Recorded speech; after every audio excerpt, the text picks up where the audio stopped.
just have sent an email. And the action we are seeking here at the Africa Climate Summit is a pathway that will take Africa's realities and climate needs into account. We want a global financial architecture that helps Africa grow and the world decarbonize. We want to unlock investments Africa needs to tap into its potential and resources. This summit is about creating a new narrative for climate action in Africa, building consensus and taking a unified step forward. Twende kazi. Absolutely, let's do it. And say, just before we introduce the minister and ask her to come up, I want to settle the room and I want to rally us. Ladies and gentlemen, as you're taking your seats, can we please make a commitment that we will act following this summit, that we will collaborate, that action is critical and impact is critical? Could we give a round of applause to show our intent, our commitment, a promise to ourselves and the next generations? Thank you so much. Zain, would you introduce the minister? Absolutely. Thank you so much, Julie, and thank you everybody here for being here and for your commitment for what we're trying to do here. It is so important for Africa today and for all future generations. So to begin, it is my privilege to introduce our Cabinet Secretary for Environment, Climate Change and Forestry, the Honorable Soipan Tuya.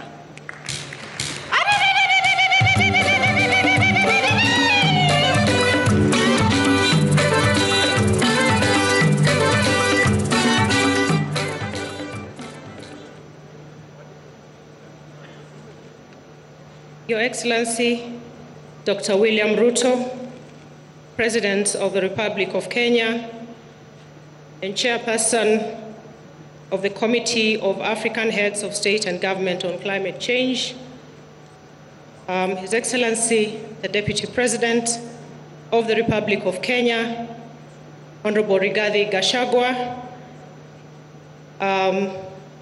Dr. Simon Still, the Executive Director, United Nations Framework Convention on Climate Change, Her Excellency, Dr. Monique Nzanzabaganawa, Deputy Chairperson of the AU, Her Excellency, Ambassador Joseph Asako, AU Commissioner for Agriculture, Rural Development, Blue Economy and Sustainable Environment, His Excellency, the former Prime Minister of Ethiopia, Haile Mariam Desalegn, the Right Honorable Baroness Patricia Scotland, Secretary General of the Commonwealth, colleague ministers from Africa and across the globe, distinguished guests, ladies and gentlemen, good morning. I am very honored to welcome you to Nairobi, our beautiful green city in the sun. Today, I stand before you filled with pride and hope. As we begin discussions at the Africa Climate Summit, we look forward to your support towards an ambitious agenda to change the perception on the place of Africa in the global efforts to combat the climate change crisis. The journey that got us here today has been long in the making, thanks to the very visionary leadership of our heads of state and government, who took no less than 3 assembly decisions at the 32nd, 33rd, and 34th African Union Assembly sittings to make this African Climate Summit a reality. In a bold and courageous move, His Excellency, Dr. William Ruto, President of Kenya, at the COP27 in Sharm el-Sheikh in November 2022, did announce and offered to host the inaugural Africa Climate Summit here in Nairobi in his capacity as the chair of the Committee of African Heads of State and Government on Climate Change. Excellencies, honorable colleagues, distinguished guests, ladies and gentlemen, that moment is finally here with us. And I wish to express my profound gratitude to the African Union Commission as co-hosts of this summit, and especially to my sister Ambassador Josepha Sako, who together with her talented and dedicated team made sure that we were in strict adherence to the African Union instruments governing the hosting of summits. I am also very indebted to my colleague ministers of environment who have shown tremendous support and guidance and insight throughout this journey. The same goes to the African group of negotiators who have been guiding us through the process and supporting it up to where we are today. Ladies and gentlemen, our overarching goal for this summit is to chart a green growth pathway for the African continent, setting the stage for Africa to lead the globe towards a more ecologically responsible global industrialization, catalyzed by financing that is accessible, adequate, and affordable. Consequently, the summit does present to us, Africa, an opportunity to develop and present a new and bold vision for Africa as a continent with tremendous potential, abundant opportunities that can be used to solve the climate crisis.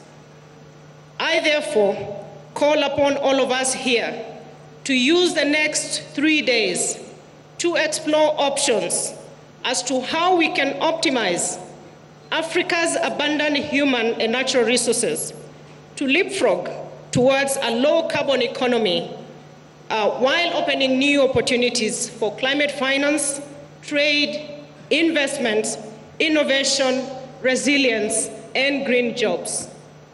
Excellencies, honorable colleagues, the climate change debate has entered a new era. It is no longer just about tackling an environmental or development problem, but about addressing climate change in the context of justice. We must look at African countries and their high debt distress, contextualizing it with our ability to adapt and mitigate climate change. We must look at the impact of climate change to our economies, which are heavily dependent on climate-sensitive sectors, such as agriculture, tourism, fisheries, energy, and forestry, among others. We must also be cognizant of the climate change nexus with migration and the need to climate-proof our infrastructure. That is why we are persuaded that if we do not develop adequate response measures to deal with the climate change crisis, it will crush us all together. Let us therefore step up and lead the world to find solutions for climate change by listening to all voices at this climate summit, including from youth, indigenous communities, and civil society from Africa and beyond.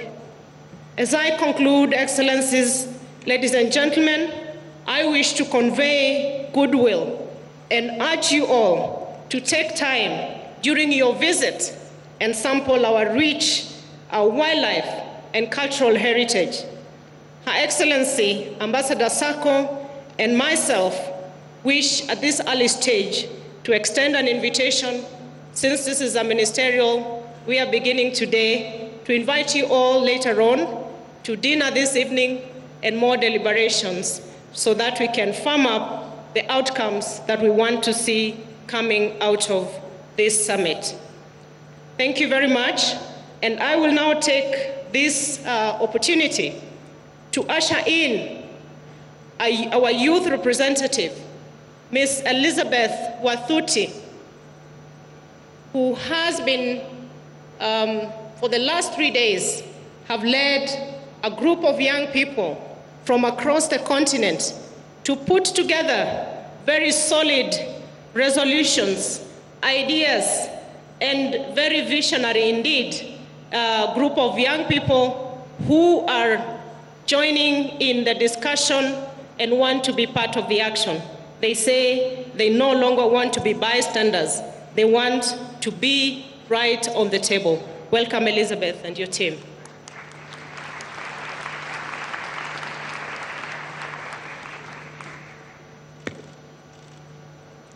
Thank you so much, Excellencies, distinguished delegates, invited guests. I stand on the observed protocol.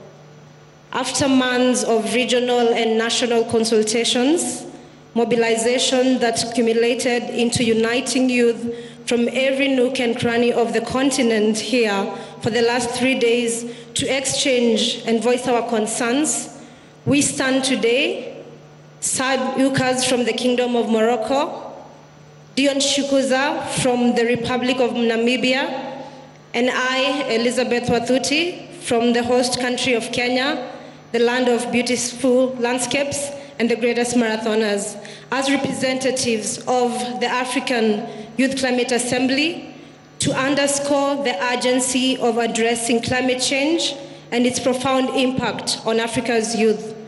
Our declaration, the African Youth Climate Declaration, reflects our commitment to harness the power of our youth to drive meaningful change. The African Youth Climate Assembly's vision is rooted in inclusivity, resilience, innovation, and the conviction that young people are one of the biggest resources that Africa is endowed with. We seek to elevate youth participation and inclusion in climate governance, forging pathways towards sustainable development and green growth. And we urge you, our esteemed leaders, to join hands with us in this endeavor. And we have our key asks from the Youth Declaration that I will invite my good friends from the Kingdom of Morocco and Namibia to present.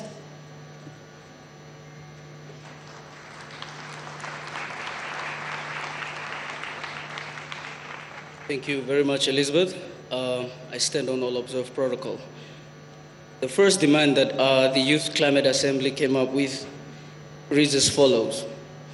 We oblige upon the key stakeholders to recognize, promote, and invest in the decision of the African Youth Climate Assembly to establish the Assembly as the principal forum for consolidating, meaningfully enhancing the coordination of youth engagement in the climate governance across member states beyond the Africa Climate Summit, and also further urge the key stakeholders to support youth inclusion in advancing Africa's sustainable development goals and the green growth agenda in continental forums.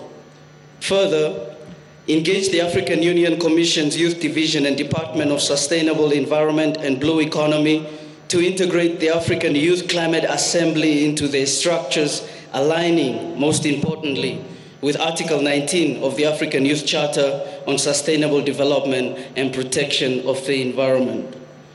We further oblige upon parties to create an international or intergenerational green investment fund to generate green jobs for African youth.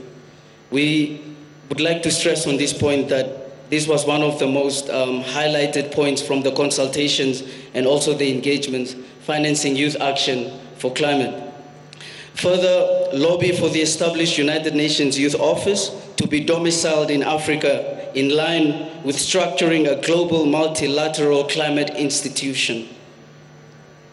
We further also applaud on creating adaptation jobs for young people and equipping them with entrepreneurial skills for solutions and thus fostering resilient livelihoods. Further, engage Africa's youth as advocates for increased access to renewable energy. Engage youth in exploring Africa's agricultural potential, in particular to meet the food security challenges of the continent. And lastly, to invest in youth-led research and innovation for identifying local climate solutions. And with those few demands, I would give my brother Saad Ukas a chance to give us a closing statement. Thank you. Your Excellencies, in conclusion, our vision encompasses green investments, renewable energy, adaptation initiatives, and youth-led innovation. Your children are watching you today. We have to trust you, and you have to trust us. We call upon you leaders to enable us and stand with us in this crucial mission. Climate justice and sustainability are within our reach, and if not, one day we will be here at your place and with our countries burning and drowning, and you will not be there to save us. If we want to go far, we have to go together, join our hands to save our continent. Ubuntu.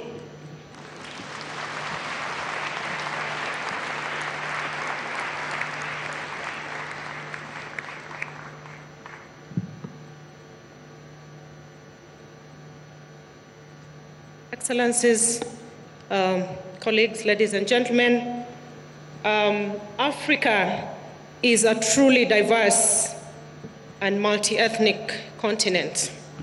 The indigenous peoples of Africa are often on the front line of the effects of climate change. To discuss with us today the indigenous people's perspective on climate change, please put your hands together to welcome Ms. Anne Samante.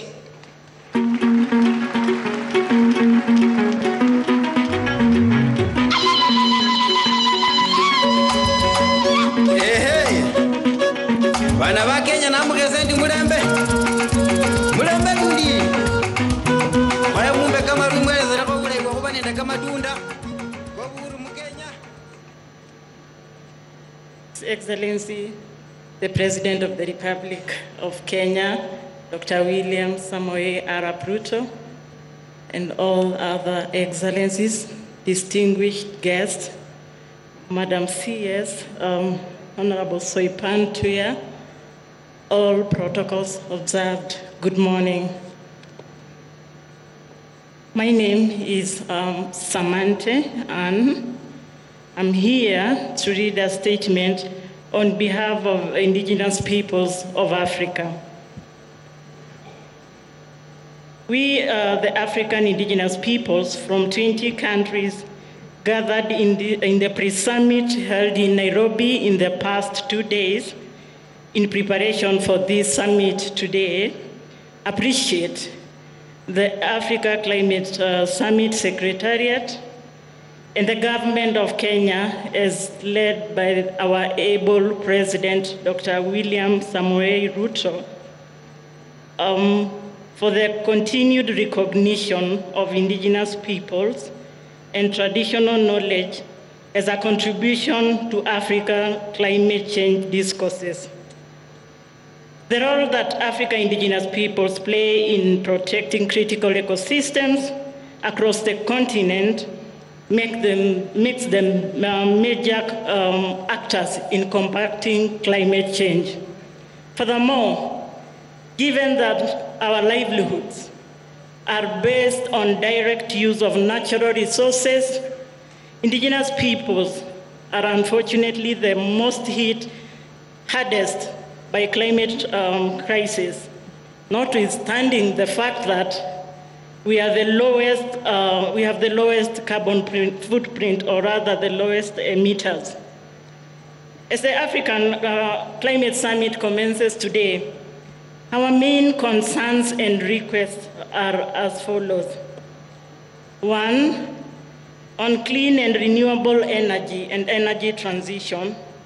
As we are all aware, all renewable energy initiatives are all around indigenous peoples' territories. For us, there is no idle land. For us, the so-called idle land is our fathers' grazing land. This is our area of our cultural, where we undertake our cultural rights. And so to us, any investment around renewable energy must take into consideration free, prior, and informed consent. Moreover, renewable energy investment should ensure to ease mobility of indigenous peoples, because through mobility, by ensuring mobility, then it means you've helped us to be more resilient, and the vice versa is true. On adaptation and resilience to climate risk, we are not only victims, but we also come with solutions. Our traditional knowledge and ways of life enable us to build resilience and adaptation to the impacts of climate change.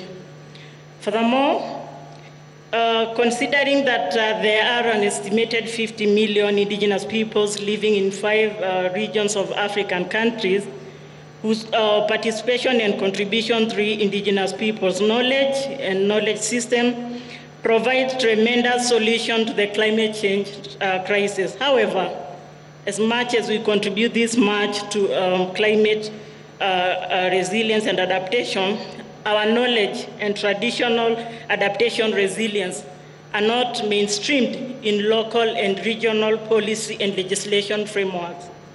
Therefore, we request this summit to recognize the contribution of indigenous peoples' traditional knowledge, which make them more resilient to climate change. On climate finance for adaptation and resilience, despite the fact that we do play a critical role in protecting the ecosystem that our lives entirely depends on, a recent study has shown that indigenous peoples receive less than 1% of all climate financing globally. Indigenous peoples of Africa continue to be obstructed from direct access to finance due to lack of recognition of our unique identity. Lack of clear policy, legal framework, and complex requirements continue to limit our direct access to climate financing, yet, as I said earlier, we are the most hit by the crisis of climate change. We therefore request for establishment of an Indigenous Peoples Climate Resilience Fund to mitigate against the impacts of climate change.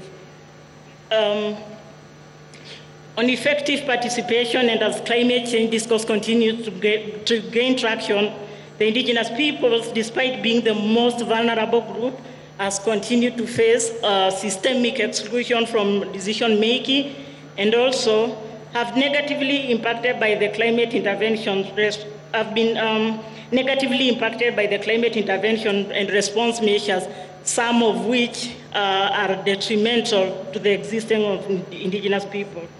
During this summit and beyond, we request for effective and meaningful participation of African indigenous peoples, including creation of an African Union focal point at the AU headquarters to have an indigenous person focal point who will be handling our matters at the AU. In conclusion, we reiterate again that although indigenous peoples contribute the less to carbon emissions that lead to climate change challenges, we continue to suffer the most. We are therefore here with solutions and experiential lessons from Mama Africa. We look forward to have our concerns, priority, and contribution captured in the summit's outcome document, which is the Nairobi Declaration. Thank you.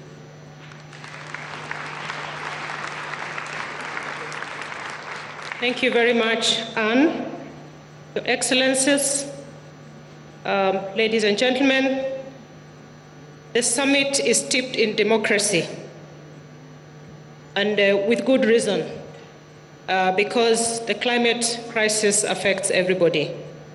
The last 3 days, we have had very robust engagements during the 11th Climate Change and Development in Africa conference, held between the 1st to the 3rd of September, just ended yesterday.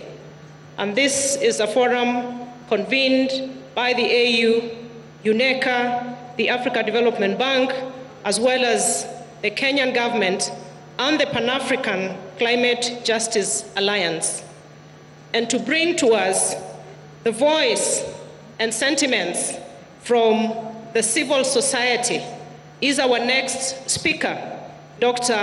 Mithika Mwenda. Let's put our hands together for Mithika.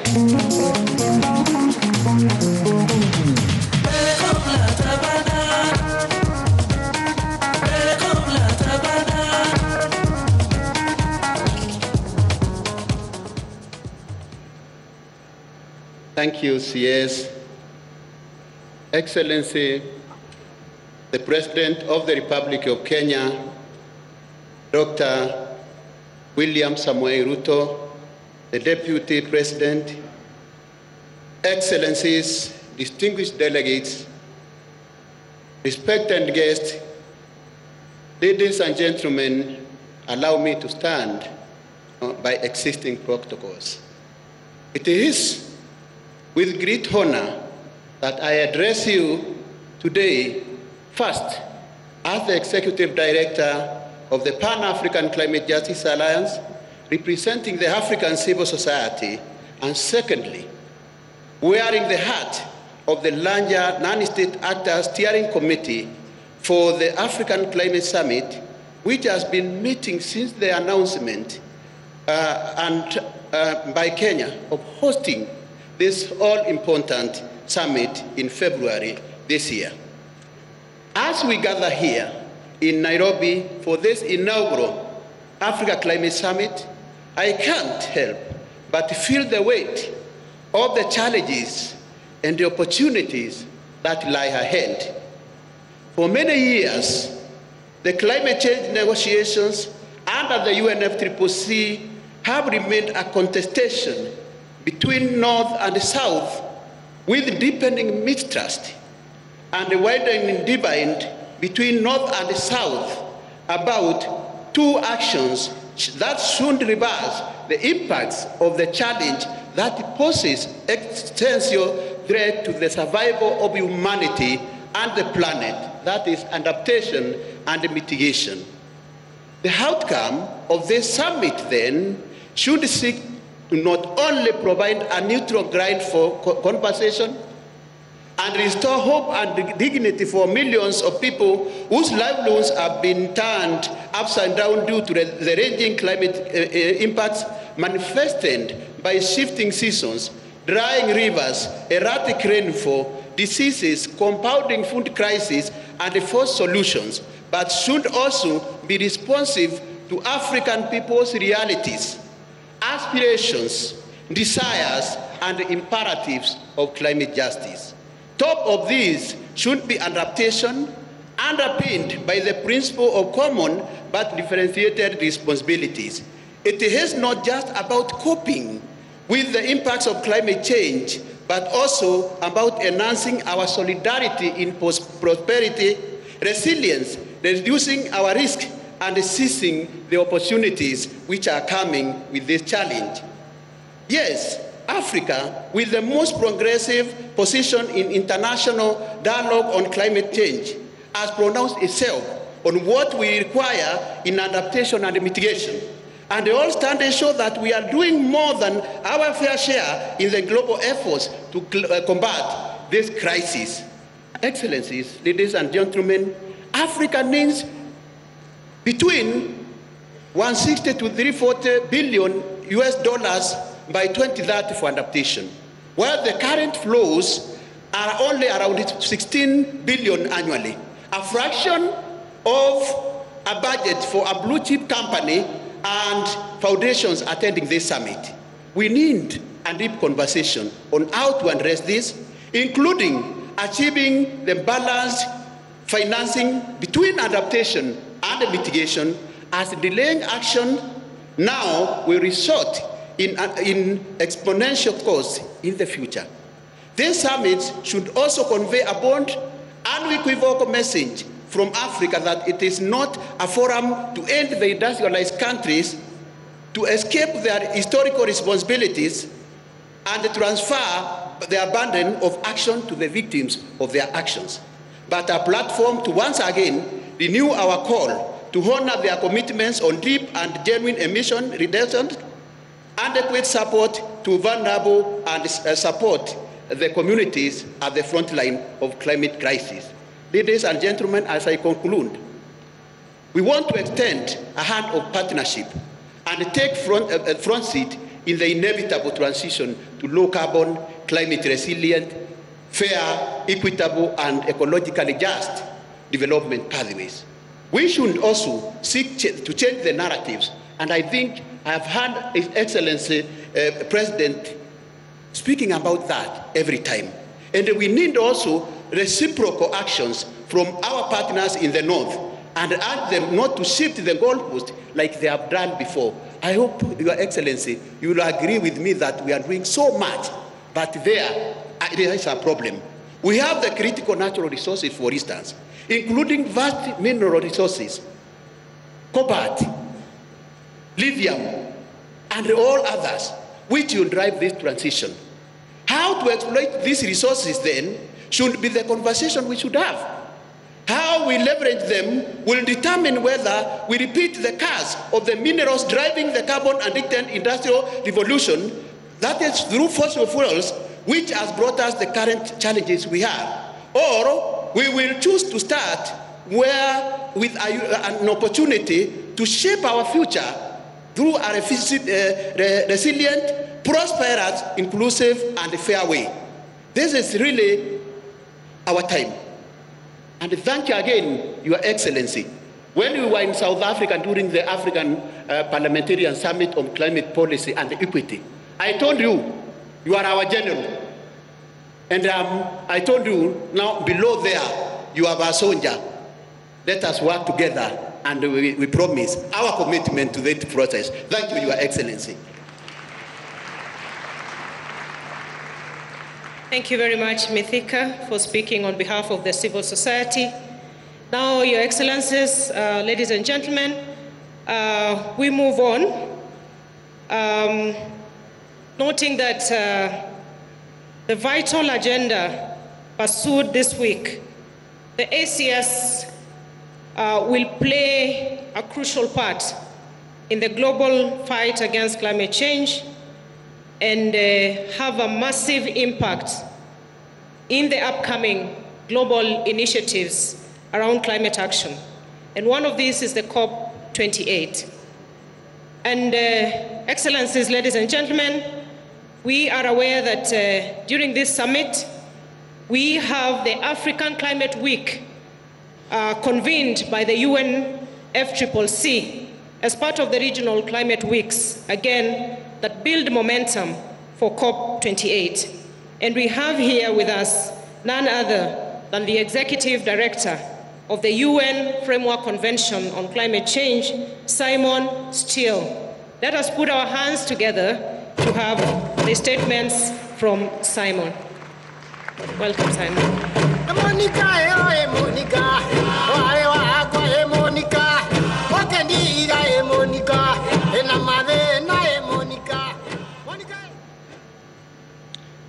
Excellencies, ministers, colleagues, friends, I'm honored to be here at the Africa Climate Summit and the first of 4 regional climate weeks of 2023.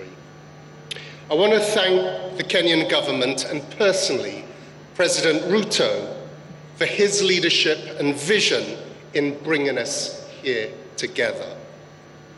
And I want special recognition for Minister Soipan Tuya for her work and efforts in helping to organize both the summit and the climate weeks.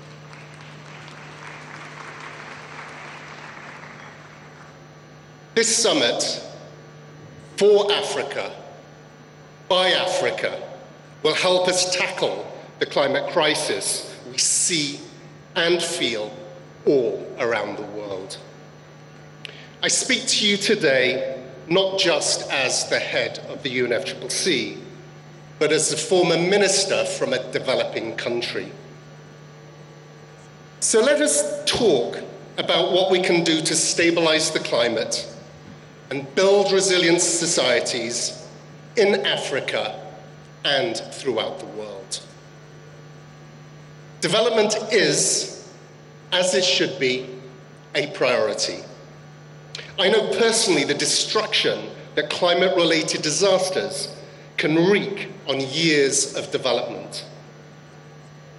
But the world is asking for a lot.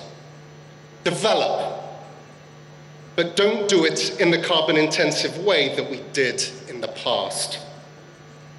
Therefore, it is a global responsibility to collectively work out how we do that. Every day this week, we'll be putting our heads together to discuss how to build resilience to climate risks, transition to a low-emission economy, and collaborate on solutions, transforming our economies through a just transition that benefits all sectors of society. Africa, the equal partner in this endeavor, is offering its huge potential. We already know innovation in Africa is astounding. So how can we accelerate this development through green technology and energy? And in doing so, taking the necessary actions to keeping 1.5 within reach. First, we must address finance. Climate action, just like everything else in life, costs money. Finance should be viewed in the context of mitigation and adaptation, in addition to all of the other things. COP28 will be a critical moment to hold the line on temperature rise at 1.5 degrees Celsius. The world needs to reduce emissions by 43% from 2019 levels by 2030 to achieve this. And the IPCC reports the impacts will be far greater at anything above this, especially in certain parts of the world.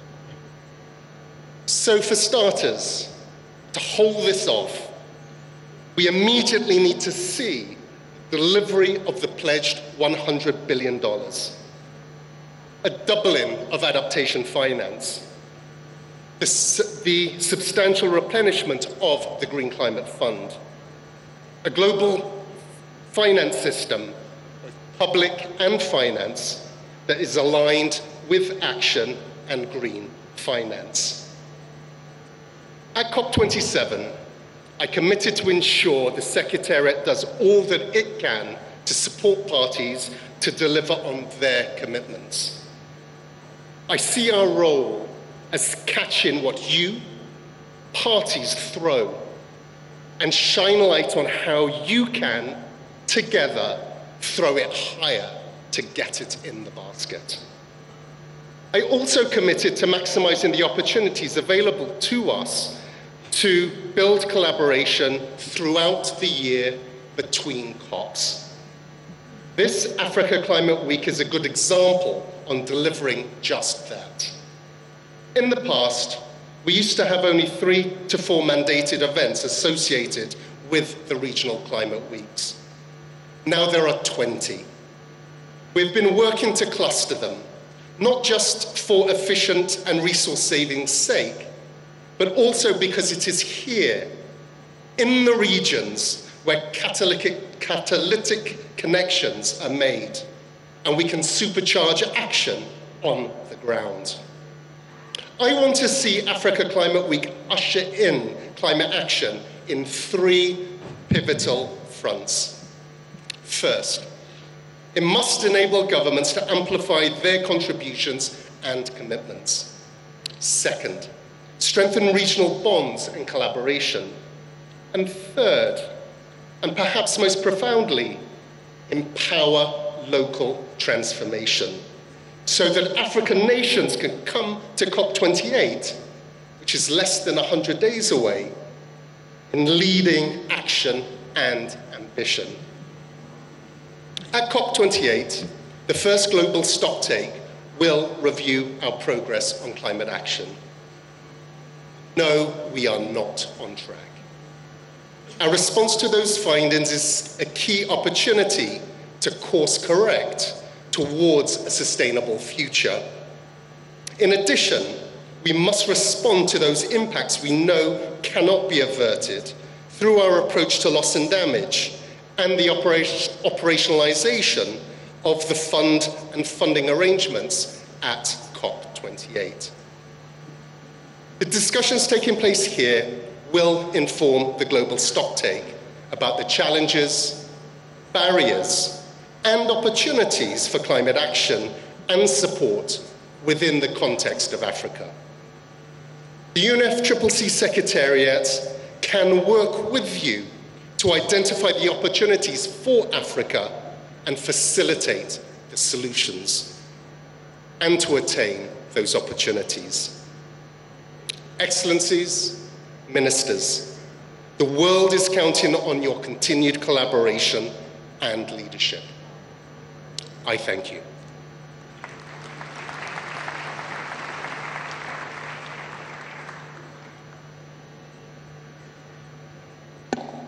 Thank you, Simon. Next, Your Excellencies, ladies and gentlemen, is my turn to introduce Her Excellency Josepha Sako, who is the African Union Commissioner in charge of Agriculture, Rural Development, Blue Economy, and Sustainable Development. Welcome, my sister. You have been extremely instrumental in helping us co-host this summit.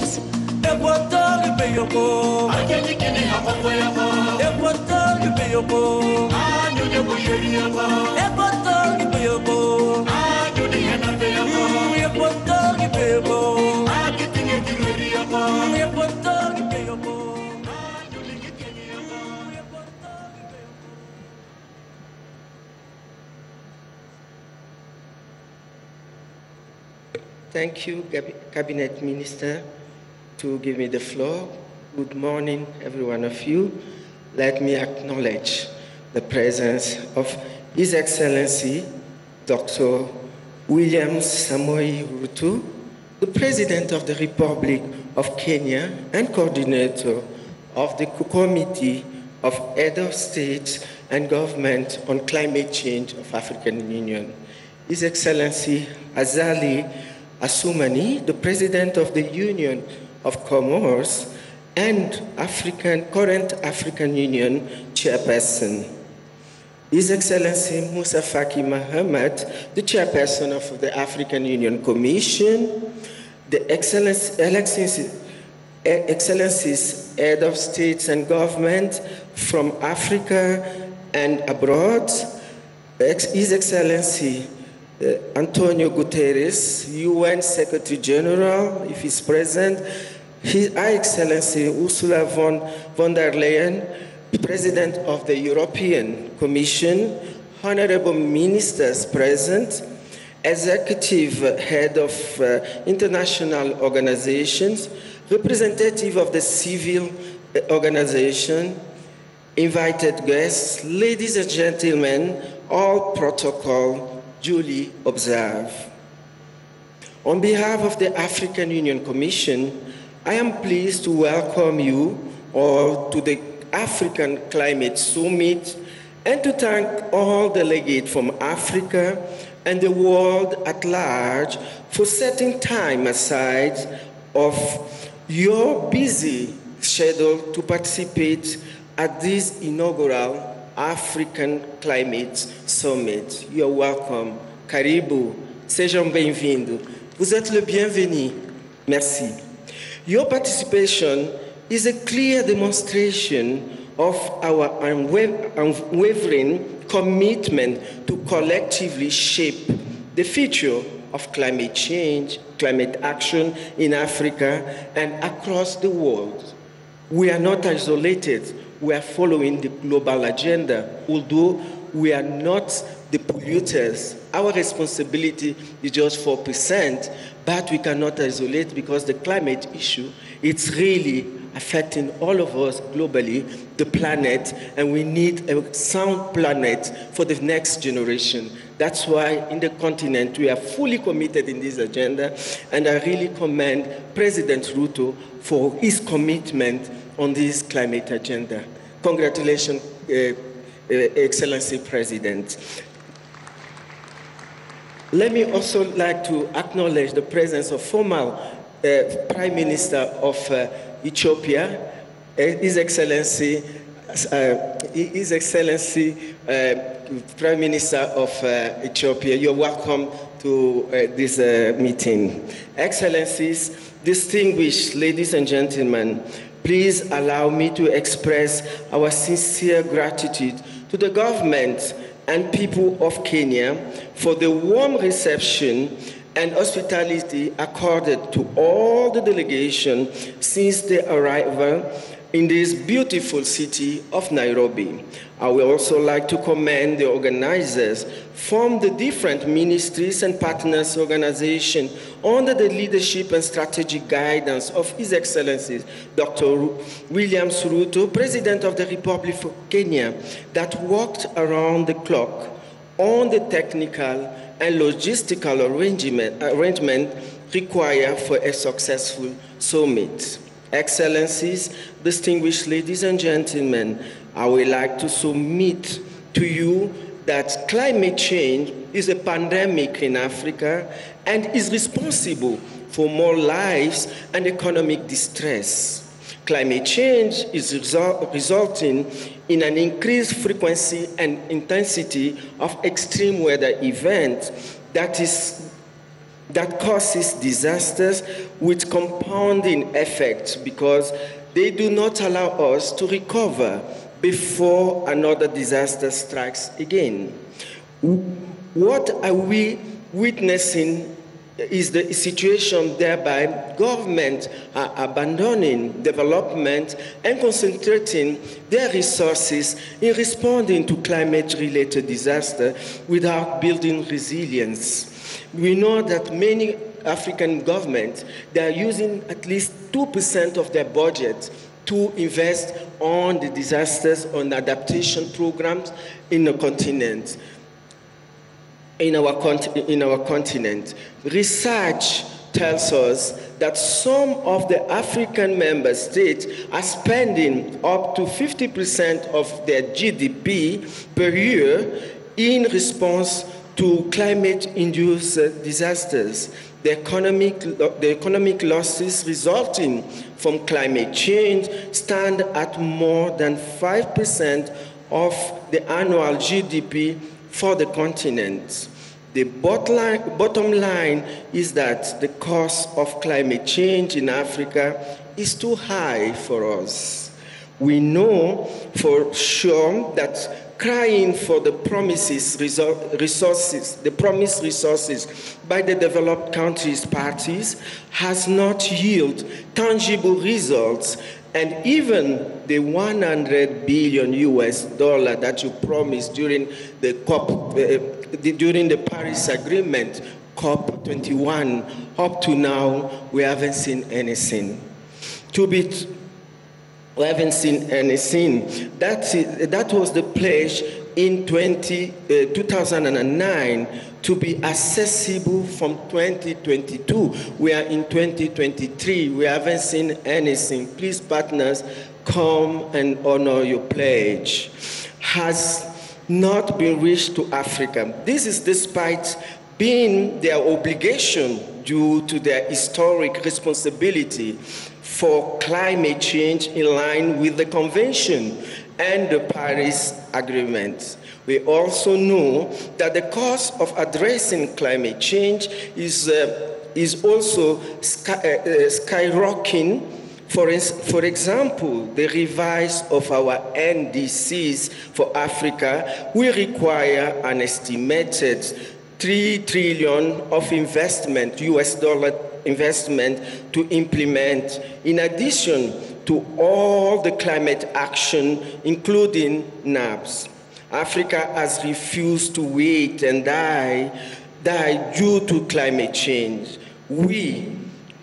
Yes, we shall continue to pursue them to honor their obligation, but at the same time, we shall proceed with our own initiatives aimed at building resilience in Africa. I must confess that as at the African Union Commission, we are enjoying support for some of our development partners, and so are some of the member states. However, Africa needs to move from a donor-recipient relationship to that built around investment, as that it is the pathway to reaping development aspiration of our continent, the Africa we all want. Excellencies, distinguished ladies and gentlemen, the primary goal of this summit is to propel our collective efforts on climate change and sustainable development forward. The fundamental driver of success for African green transition will be the availability of resources for investment, and these must be accompanied by the strengthening of the ability of the African countries to mobilize their own resources, their own domestic resources. And I believe in Africa we can do it. We have the resources. Let us start allocating the resources on the environmental agenda when we are doing our national budget. I believe that we have this capacity. So the fundamental driver of this success, as I say, for African green transition will be the availability of resources for investment, and those must be accompanied by strengthening of the ability of the African country to mobilize our own resources, build on the foundation of solid and inclusive economic growth. As a continent, previous growth models have been predicated largely on the sheep production and export of African raw material with a minimal value addition.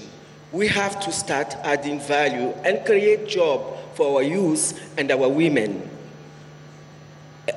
A continuation of this trajectory will undoubtedly reinforce Africa's vulnerability. Excellencies, distinguished delegates, ladies and gentlemen, the African continent remains a key player in charting the way forward towards a low-carbon future, despite being the least contributor and yet highly vulnerable to the impact of climate change. However, our strength lies in our unity and the fact that we are a continent that is vibrant, fast-growing, useful, young population, energy, and diversity. Our solution for African climate change are rooted in large-scale investment in climate resilience centered on energy access to drive sustainable industrialization. This represents one of the fastest drivers for poverty reduction, while also fundamentally changing the nature of Africa's economic model with large-scale investment in a sustainable value chain. To this end, we continue to put policy framework in place to support the implementation of climate action. Such frameworks include the African Union Climate Change and Resilience Development Strategy and Action Plan. This was adopted by our head of state. We are not here to invent the wheel. The wheel exists. If you want to partner with us, this is what our head of state adopted, and I invite partners to really align any investment in Africa with this important strategic action on climate change. We didn't have it, but we support of some partners, even the EU, we were able to elaborate and approve it. So I call upon all the partners and our member states to align on this so that we are not trying to multiplicate or duplicate what already exists in the continent. The second strategy, it is the Continental Green Recovery Action Plan and the integrated strategy on meteorology. So these instruments are strategic and they exist. So if at all we want to tackle all the issues of the challenges of climate change, the tools are there. I'm just inviting investment. Let us find a mechanism where our member state can have access to these capitals, financing resources, so that we can go ahead. We have already done our homework with these tools that was approved. As I conclude, I would like to emphasize the following, that Africa's potential is fostering its sustainable development. Its great green transformation must be designed and led by African countries and African institutions, and should be centered on the mobilization of new and additional resources that can be deployed urgently. 2, that Africa's energy transition must be defined. My colleague is here. She's going to share with us how is she doing as a commissioner of this important department, is the Department of Infrastructure. Honed and led by African for it to be just and equitable. 3, we need to structurally alter the relationship of African economy within the global economy and reduce the impact of exogenous shocks by building sustainable value chain.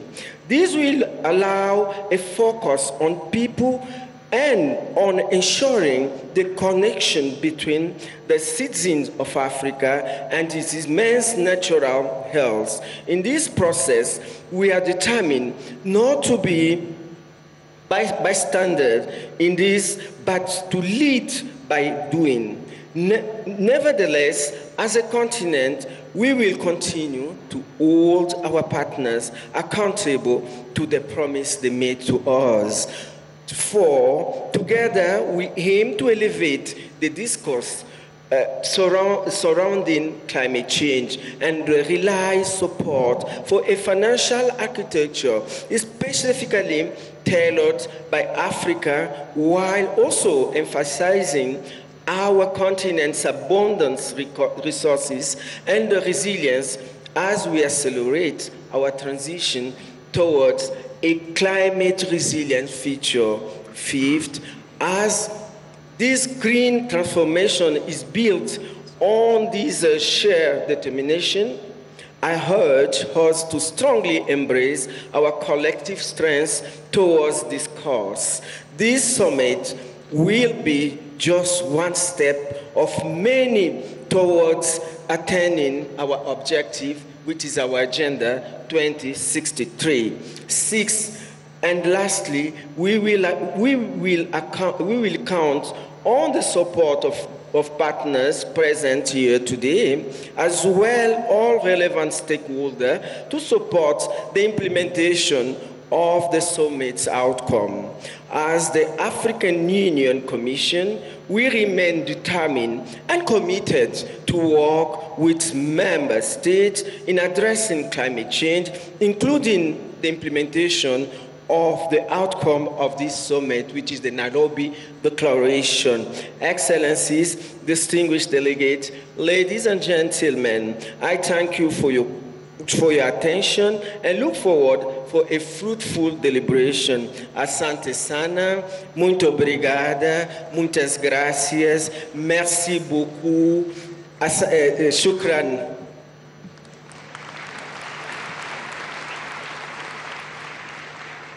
Good job, Your Excellency, the Swahili. Your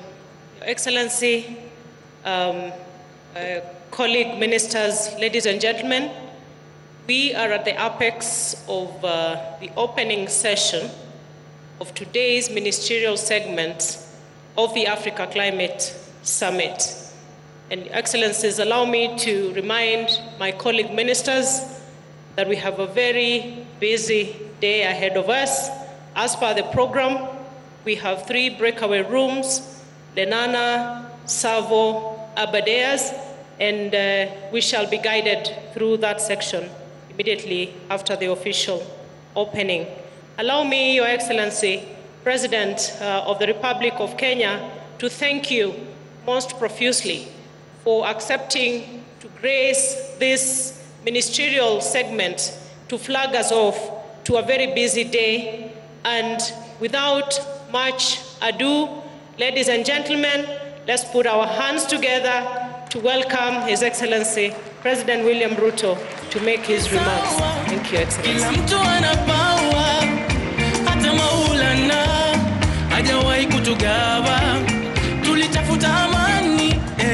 Thank you very much. Thank you very much. Let's take our seats. Thank you very much.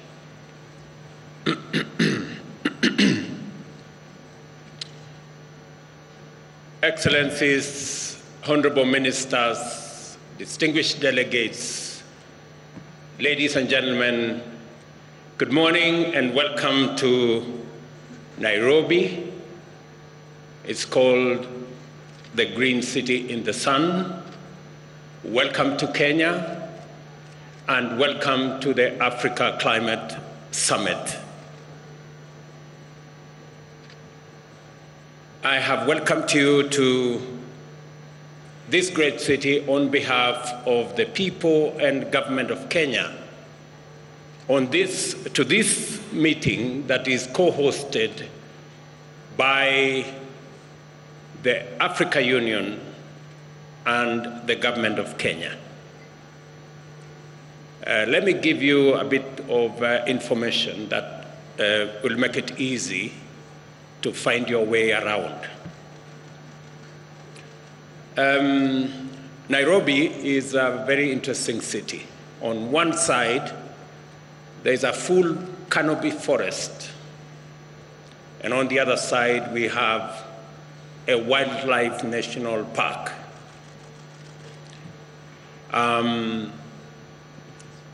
We keep the wildlife in the park because we have a fence. But sometimes, as nature would be, they break away from the fence.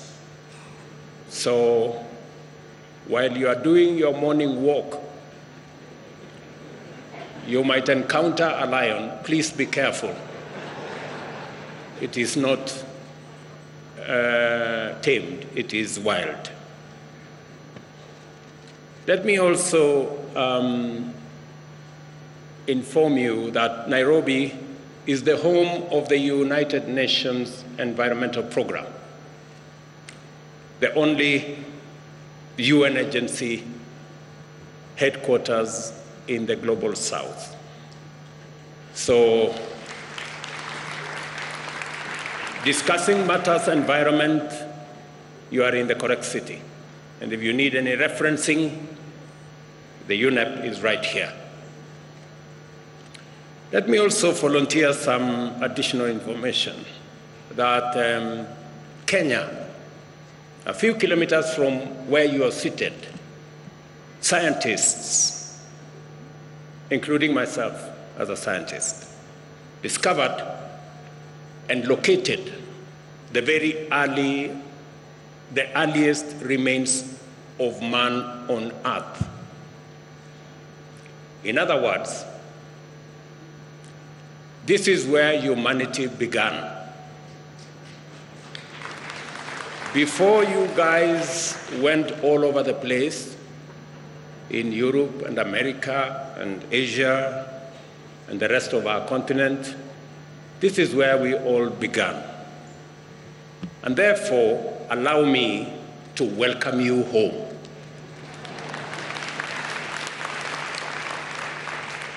And in a few months, we are having a conversation as Kenyans. In a few months, we are seriously considering abolishing any visa requirement because it is unfair to ask anybody coming home for visa.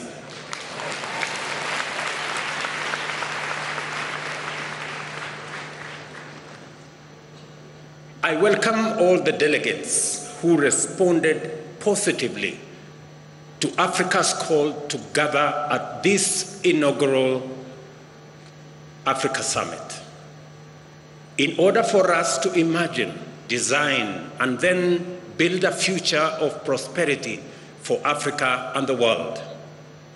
You have just stepped into, let me take that again. You have not just stepped into a conference hall.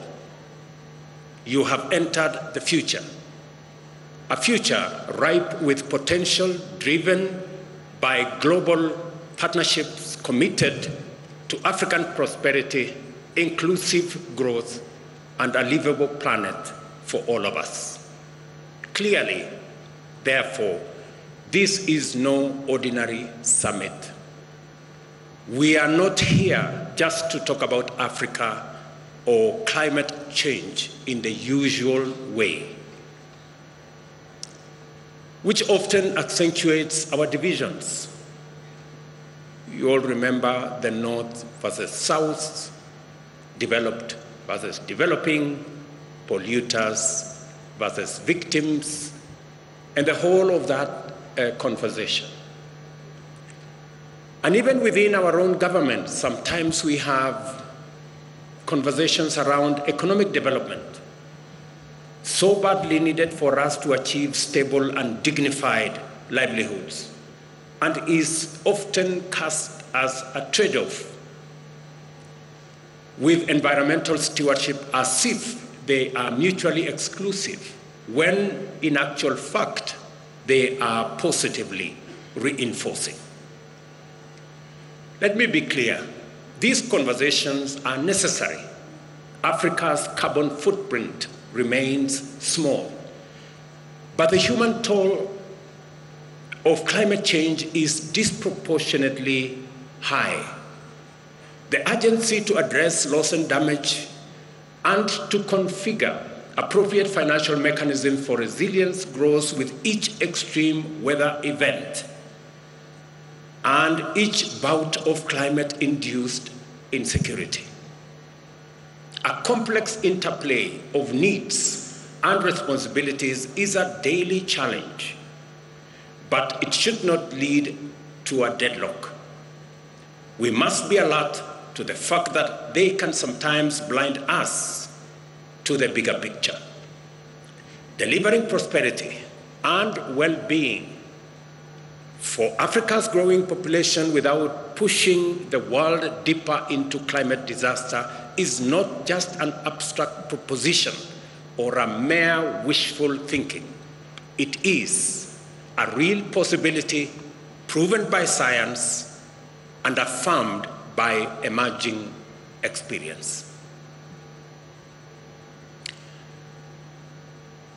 An opportunity-oriented focus on climate action is the engine for propelling Africa into a realm of stability and prosperity, elevating us to middle-income status and beyond.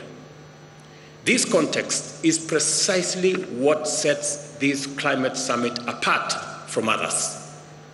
It aims to unite us across neighborhoods, across sectors, across institutions, local or international, across country borders, across continents, and across generations. It is because we all have a shared stake in the Earth's ability to sustain life that we must envision together a future that embraces the values of equality, human security, and shared prosperity. Africa possesses all the necessary conditions to realize this future. Our foremost asset is our young and growing young people and workforce. educated, skilled, and motivated to pursue industry, innovation, and enterprise. And we saw them here speak ably this morning. And I congratulate the young people who've been here for the last 3 days, and they have done a tremendous job in the Youth Summit.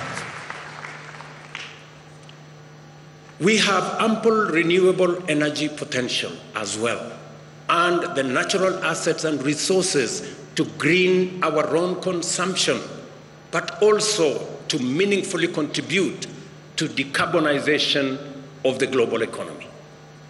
We must see in green growth not just a climate imperative, but also a fountain of multi-billion-dollar economic opportunities that Africa and the world is primed to capitalize. We are brought together by a clear understanding and deep concern about the inadequacy of our present means in terms of institutions and available finances to deal effectively with the magnitude of our collective threats and challenges. But we will not shy away from the difficult conversations and uncomfortable realities that must be addressed to achieve meaningful change. Policy, regulations, taxation, trade, and climate justice will all be scrutinized in national, regional, global contexts. Yet, the way we frame these discussions matters. I invite all of us to adopt opportunity lens as we navigate these complex dialogues. For a very long time, we have looked at this as a problem. It is time we flipped and looked at it from the other side. There are opportunities, immense opportunities as well. And that is why we are not here to catalog grievances and list problems.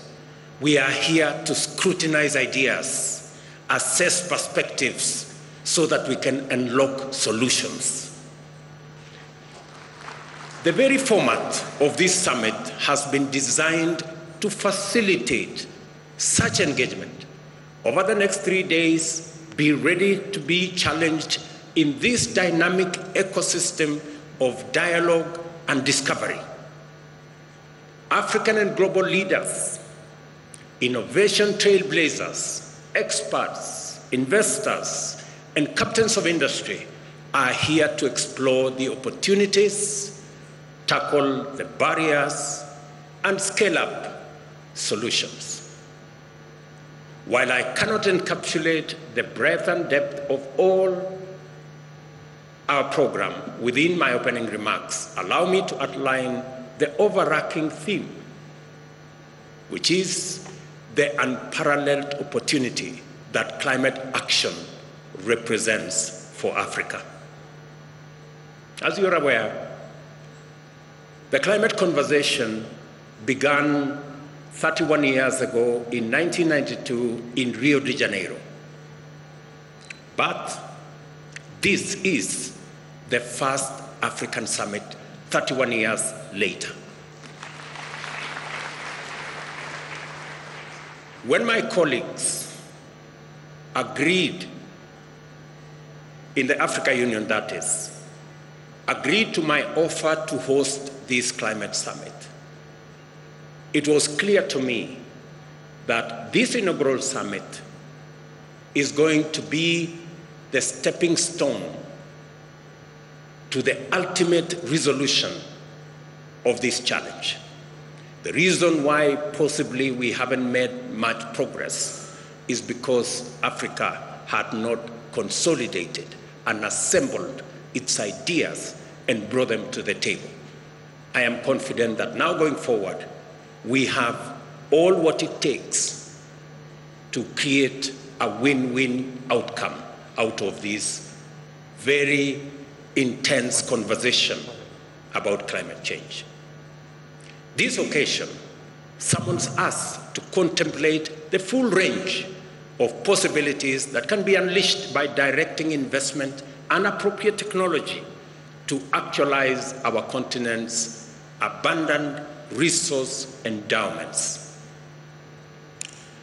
Let us look, for example, at food production and the protection and expansion of our invaluable natural carbon sinks, which stand at the intersection of our environment and ecology on one end, and economic opportunities on the other end.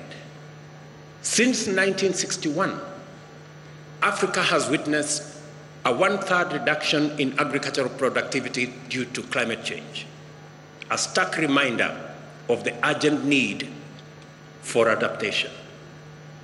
Yet, much of the world is just waking up to the merits of restorative agriculture, a practice that already resonates with African farming practices. By building on the wealth of indigenous knowledge, we can scale, enhance, and even monetize our agricultural systems. This enables us to unlock the huge potential in our agricultural land assets, representing 2/3 of the world's uncultivated, underutilized arable land, to feed our growing populations, and to do so in harmony with our invaluable natural carbon sinks.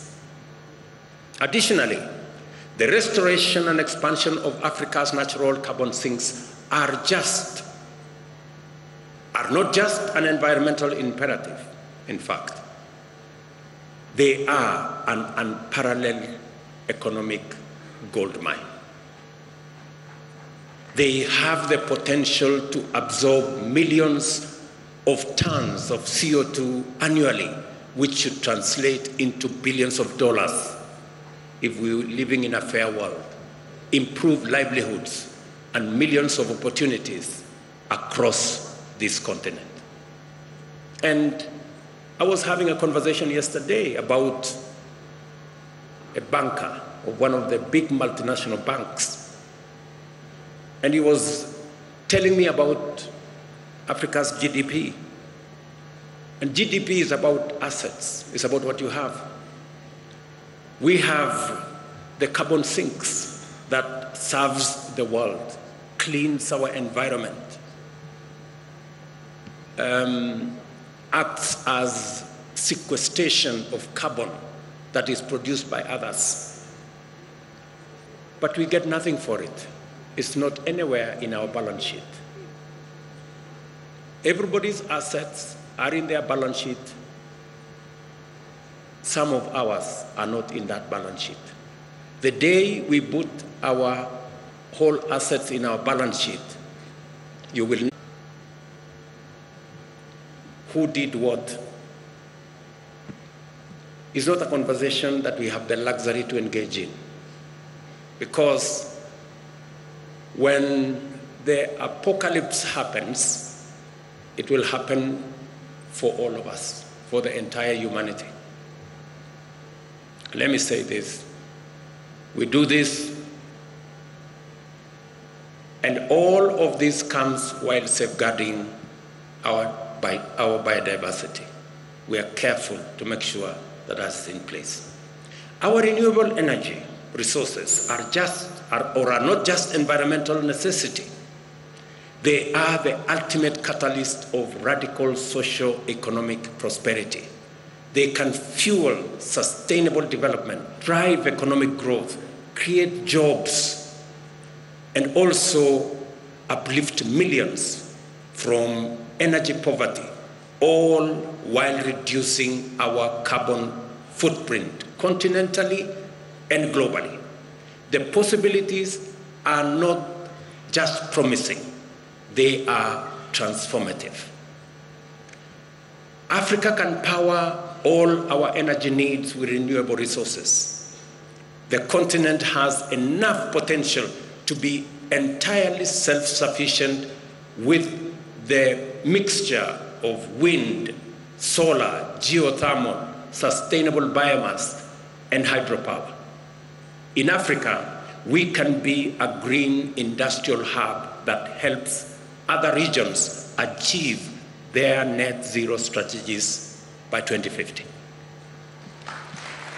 In other words, what I'm saying is unlocking the renewable resources that we have in our continent is not only good for Africa, it is good for the rest of the world. Because we not only are driving our own growth, but we are ready to share these resources with the rest of the world, and by doing so, we will assist the rest of the world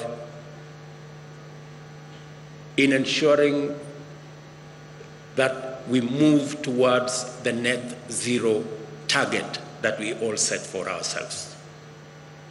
And for Africa, renewable resources, it is not just the volume, but also the non-seasonality of our renewable energy that stands out.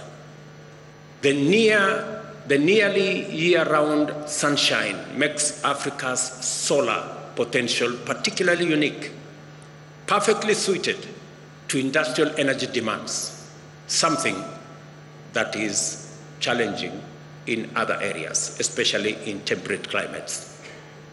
Kenya, for example, serves as a good example of what is possible. Our national grid currently operates at 3 gigawatts, with 93% of that power being renewable. Our ambition is audacious yet achievable: 100% renewable by 2030 and a 100 gigawatt grid entirely renewable by 2040. A serious challenge in bridging the investment gap in order to enable the continent meet its energy needs is the creation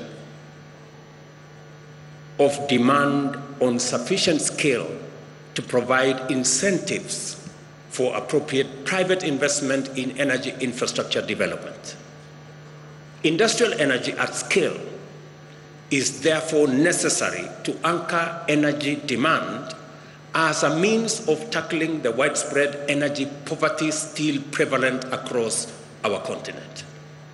The numbers are stark. Nearly 600 million Africans lack access to electricity. Another 150 million grapple with unreliable power. And almost 1 billion have no access to clean cooking energy. But the abundance of our renewable resources, the possibilities offered by new technologies, and opportunities created by new climate financing offers enormous possibilities for us. We have the capability to provide reliable and cost-effective energy access to all Africans by 2030. The green transformation of both production and consumption is not optional. It is an imperative. The global demand for such solution is already gaining momentum.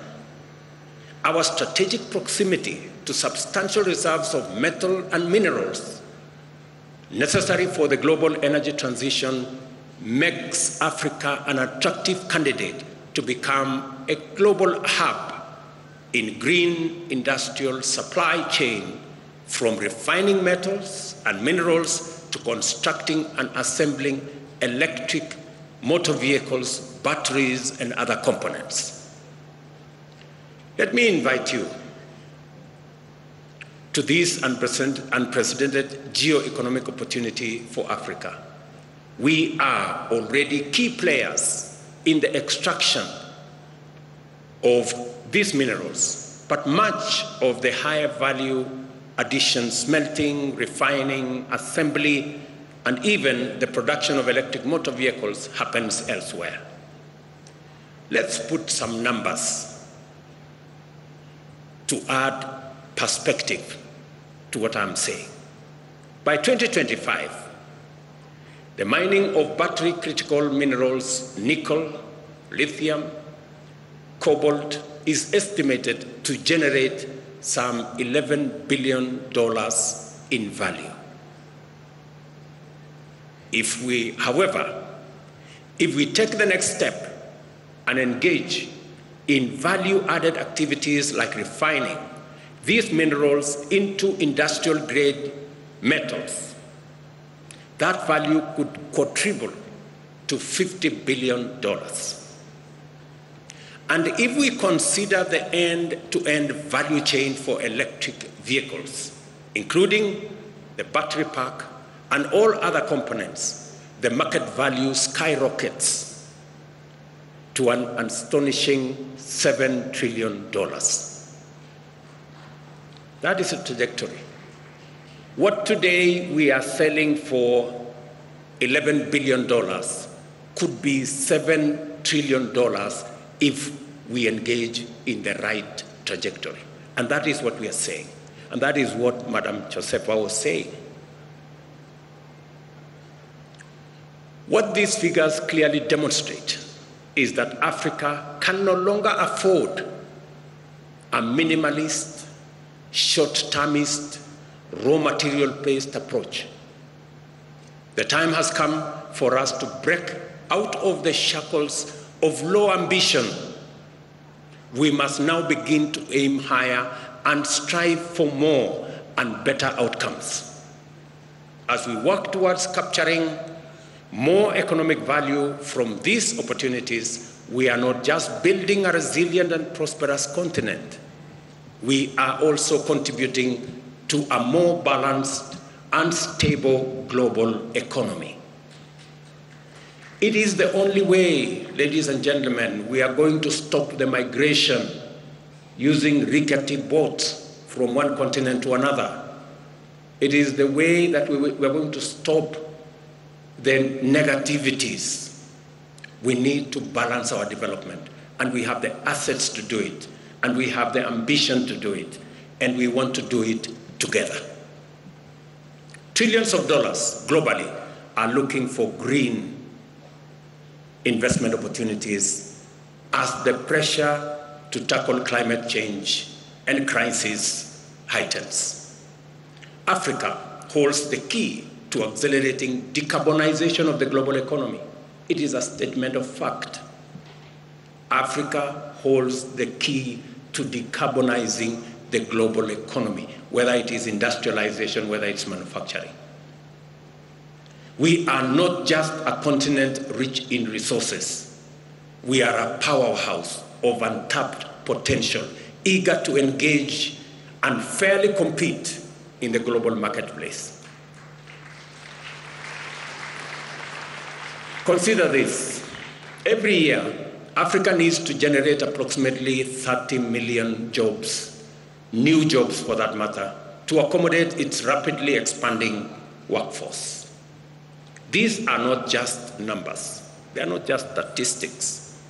These are 30 million opportunities to build our future, 30 million dreams that can be fulfilled through climate-proof avenues of growth, and 30 million steps towards shared prosperity. The examples I have shared with you are not mere statistics. They are pragmatic routes for Africa to not only participate in the global economy, but to excel and to grow. I accept that it is one thing to say what is possible, and entirely another to make it happen. For example, infrastructure is expensive. It needs finance and finely tuned policies to attract investors. It needs technical know-how and agile institutions. A major concern that we all know and we all appreciate is cost of capital in Africa, acting as a most prohibitive barrier to our progress. Private investors charge high premiums driven by both real but mostly perceived risks. It is not a secret that we are paying at least 5 times as much as advanced economies to borrow from the financial markets. It's a fact, documented. Like many of us, a few years ago, I would have believed the challenges were too great and the barriers too high. Today, I see them differently, as mere tests of our collective will and ingenuity. We should develop effective policies and regulations that catalyze investment and entrepreneurship and unleash the creativity of local business. We must transform Africa's resource wealth from mere potential into real opportunities by directing large-scale investments that will actualize the possibilities that exist and await our citizens in present and in future generations. Let's make no mistake, however, we have no choice but to approach this colossal task with clear minds and open eyes. A lot needs to happen before Africa can live up to its full potential of providing climate solutions for its citizens and to the entire world. Over the next few days, I have no doubt that African leaders seated here and our friends from elsewhere will be open, honest, and direct about what we can commit and bring to the table and the type of the collaborations we need from our global partners. My call to everyone present in this historic summit is for us to work together and converge our efforts on African priorities. I urge everyone to make a contribution to our generation's unprecedented and highly consequential endeavor to catalyze climate action in a spirit of candor, collaboration, and courage. Let us imagine a pathway for different financial structures that can deliver on Africa's goals. Let us commit to invest in viable solutions presented by renewable energy, green industrialization, climate-smart agriculture, and nature conservation. I am confident that we are all inspired by the possibilities before us and galvanized by the demands of this critical time to engage productively, collaborate successfully, and conclude the Africa Summit with a Nairobi Declaration on green growth and climate finance agenda that will commit us to pursue a climate-positive path to propel Africa's economy and promote job creation in a manner that limits our emissions and aids global decarbonization efforts. Excellencies, ladies and gentlemen, friends, this summit is a moment to imagine a bold and radically affirmative African future. We are here to envision a continent that links markets and connects resources with demand, unlocking massive economies of scale, a continent that offers an economic backbone for a decarbonized world, a continent that thrives and shapes climate-proof future for all. So, as we immerse ourselves into the array of complex issues during the summit, let us fix our gaze firmly upon the horizon of possibilities. The future is not just something to hope for. Neither is it something to merely wish or wait for. The future is for us to conceptualize and actualize, starting now. That is what we have come to do at the Africa Climate Summit. Welcome to the future, and I thank you.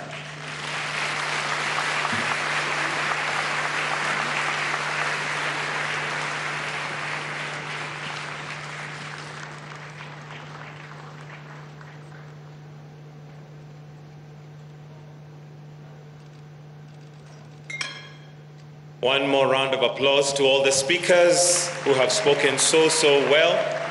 Thank you very much, Your Excellency. Now we've come to the end of this session, so mine is just to give you some exit protocols. Very simply, we're going to have what we call a family photo with His Excellency, the President. And so we are inviting the AU leadership and all the ministers, including our cabinet secretaries, to join His Excellency for this photo. So what we'll do is that at the point we're exiting, kindly let's allow His Excellency and the leadership to exit first, followed by the ministers. I'll request that we all remain in the room. Then after that, we will be free to take a short break. But for now, we'll all be upstanding kindly as we allow His Excellency, the President, the AU leadership, and the ministers to proceed to the photo shoot. The photo will be taken at the main entrance to KICC. We do have some protocol officers who are going to guide us on that. So we proceed to the main entrance of KICC, where we have an arrangement for all the ministers together with His Excellency the President to take the family photo. Otherwise, have yourselves a wonderful rest of the day.